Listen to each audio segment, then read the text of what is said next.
आचार्य चाणक्य को कौन नहीं जानता। बुद्धि के विधाता, कूटनीति, राजनीति, कुशाग्र बुद्धि, समुद्र शास्त्री, जो कि आगे चलकर मगध के राजा चंद्रगुप्त के प्राइम मिनिस्टर रहे। आचार्य चाणक्य समुद्र शास्त्र में भी निपुण थे। वे किसी के भी चेहरे देखकर बता देते थे कि वो इंसान कैसा है। तो आगे बढ़ने से पहले चलिए आचार्य चाणक्य का छोटा सा परिचय जान लेते हैं। जब वो 5 साल का था तो ज्योतिष शास्त्री ने उनके दांत देखकर उसकी माँ से बोले कि इनके जीवन में आगे चलकर राजपाट व एक अच्छे राज्य के प्रधानमंत्री बनने का योग है। यकीन नहीं आ रहा है तो इसके दांत को देख लो। सामने के दांत में नांग के फन की आकृति बनी हुई है। तब उनकी माता देखती है और देख करके दुखी हो जाती है और रोने लगती है। तब चाणक्य अपनी माता को रोते देखकर पूछता है, क्या हुआ माँ, क्यों रो रही हो। तब उसकी माँ बोलती है, बेटा ज्योतिषी ने कहा है तू बड़ा होकर राजपाट संभालेगा, किसी राज्य का प्रधानमंत्री बनेगा, इसके लिए मुझे छोड़कर चला जाएगा। यह सुनकर चाणक्य पास में रखे पत्थर से अपना दोनों दांत तोड़ देता है और बोलता है, ले माँ, मैंने वो दांत ही तोड़ दिया जिसके कारण ज्योतिषी ने ऐसा बोला, और अब मैं आपको कभी छोड़कर नहीं जाऊंगा। अपनी माँ के लिए ऐसा प्यार देखकर उसकी माँ गले लग के बिखरने लगी। एक और प्रारंभिक घटना से उनके चरित्र का बहुत सुंदर खुलासा होता है। एक बार वह अपने शिष्यों के साथ मगध की ओर जा रहे थे। मगध का राजा महानंद उनसे द्वेष रखता था। एक बार भरी सभा में चाणक्य का अपमान कर चुका था। तभी से उन्होंने संकल्प लिया था कि वे मगध के सम्राट महानंद को पद से उतार कर ही अपने शिखा में गांठ बांधेंगे। इसके लिए वे अपने प्रिय शिष्य चंद्रगुप्त को तैयार कर रहे थे। मगध पहुंचने के लिए वे सीधे मार्ग से न जाकर उबड़ खाबड़ व झाड़ियों वाले मार्ग से जा रहे थे। उस मार्ग में कांटे बहुत थे। तभी उनके पैरों में एक कांटा चुभ गया। वे क्रोध से भर उठे। तत्काल उन्होंने अपने शिष्यों को बोले, उखाड़ फेंको इन नागफनों को, एक भी शेष नहीं रहना चाहिए। तब पास के गांव से मीठा दही मंगाकर न सिर्फ कांटों बल्कि कांटों के वृक्ष में दही डाल दिया ताकि वे दोबारा उग न सके। इस प्रकार वे अपने शत्रु का समूल नाश करने में ही विश्वास करते थे। वे दूसरों के बनाए गए मार्ग पर चलने के बजाय अपने द्वारा बनाए मार्ग में ही चलने में विश्वास करते थे। आई होप यानी आशा करता हूँ इन नीतियों को जानने के बाद आप अपना मार्ग खुद बनाएं, अपने ऊपर विश्वास करें और जिंदगी में आगे बढ़े। दोस्तों, आचार्य चाणक्य की ये बातें 2400 वर्ष पुरानी हैं, लेकिन उनकी ये नीतियाँ आज के लाइफ में भी परफेक्ट बैठता है। क्योंकि चाणक्य के जमाने में भाषा का उतना विकास नहीं हुआ था, इसलिए मैं इन नीतियों को आज के लैंग्वेज में समझाने की पूरी कोशिश करूंगा।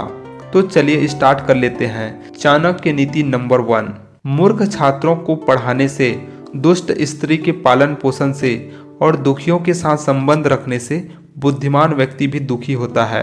लेकिन इसका मतलब यह नहीं कि मूर्ख शिष्यों को कभी उचित ज्ञान नहीं देना चाहिए। वास्तव में शिक्षा उसी को दी जानी चाहिए जो उसके लिए डिजर्व करता हो। बेवकूफ इंसान को शिक्षा देना खुद का टाइम वेस्ट करना है। इसी तरह कैरेक्टरलेस स्त्री के साथ जीना अपना लाइफ बर्बाद करने के समान है। वैसे ही दुखी व्यक्तियों के साथ रहने से विद्वान तथा भले इंसान को दुख ही उठाना पड़ता है, क्योंकि दुखी व्यक्ति हर पल अपना ही रोना रोते रहता है। इससे विद्वान व्यक्ति की एकाग्रता भंग हो जाती है। चाणक्य नीति नंबर 2, बुद्धिमान मनुष्य को अच्छे कुल वाली कुरूप कन्या से भी विवाह कर लेना चाहिए, किंतु अच्छे रूप वाली नीच कुल की कन्या से कभी विवाह नहीं करना चाहिए, क्योंकि विवाह संबंध समान कुल में ही श्रेष्ठ होता है। चाणक्य नीति नंबर 3, मन में विचारे गए कार्यों को कभी किसी के सामने नहीं कहना चाहिए, बल्कि उसे मंत्र की तरह रक्षित करके अपने सोचे हुए कार्य को करते रहना चाहिए। इसको और गहराई से समझे तो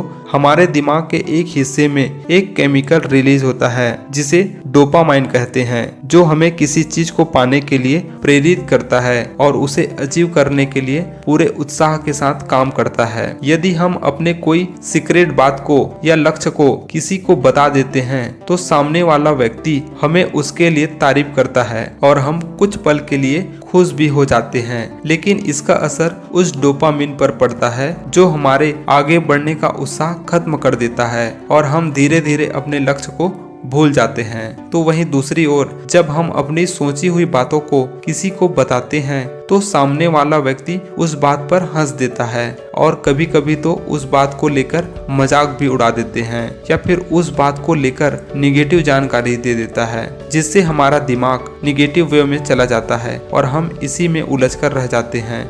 इसलिए हमेशा अपना गोल सीक्रेट रखें। चाणक्य नीति नंबर 4, निश्चित रूप से मूर्खता दुखदायी है और यौवन भी दुख देने वाला है, परंतु कष्टों में भी बड़ा कष्ट दूसरों के घर में रहना होता है। चलिए इसको थोड़ा डिटेल में समझ लेते हैं। निश्चित रूप से मूर्ख व्यक्ति का समाज में कोई रिस्पेक्ट नहीं है। विवेकहीन व्यक्ति को सभी जगह इंसल्ट होना पड़ता है और मजाक का पात्र भी बनना पड़ता है। इसी तरह यौवन यानी कि यंग एज में कभी कभी अपने विवेक और सेल्फ कंट्रोल यानी खुद पर नियंत्रण खो बैठता है। जवानी में आदमी का जोश और उत्साह खूब बढ़ा चढ़ा होता है, पर अपना होश भी खोए हुए रहता है। जवानी में अपने शक्ति का अहम इस कदर बढ़ जाता है कि उसे अपने सामने वाला व्यक्ति तुच्छ दिखाई देता है। इसलिए यंग एज में एक निश्चित लक्ष्य चुन लेना चाहिए और अपनी पूरी एनर्जी उसे पाने में लगा देना चाहिए। ठीक उसी तरह किसी को विवस्था में जब दूसरे के घर पर डिपेंड होना पड़े तो उसका अपना सेल्फ रेस्पेक्ट यानी स्वाधीनता खत्म हो जाता है और यही उसके दुखों का सबसे बड़ा कारण बनता है। आचार्य चाणक्य की कौन से नंबर की नीति आपको अच्छी लगी कमेंट करके जरूर बताएं। अगर आपने इंस्पायर ज्ञान चैनल को सब्सक्राइब नहीं किया है तो सब्सक्राइब कर ले और बेल आइकॉन को प्रेस कर दें ताकि एक भी वीडियो मिस मत हो। लास्ट तक वीडियो देखने के लिए तहे दिल से शुक्रिया।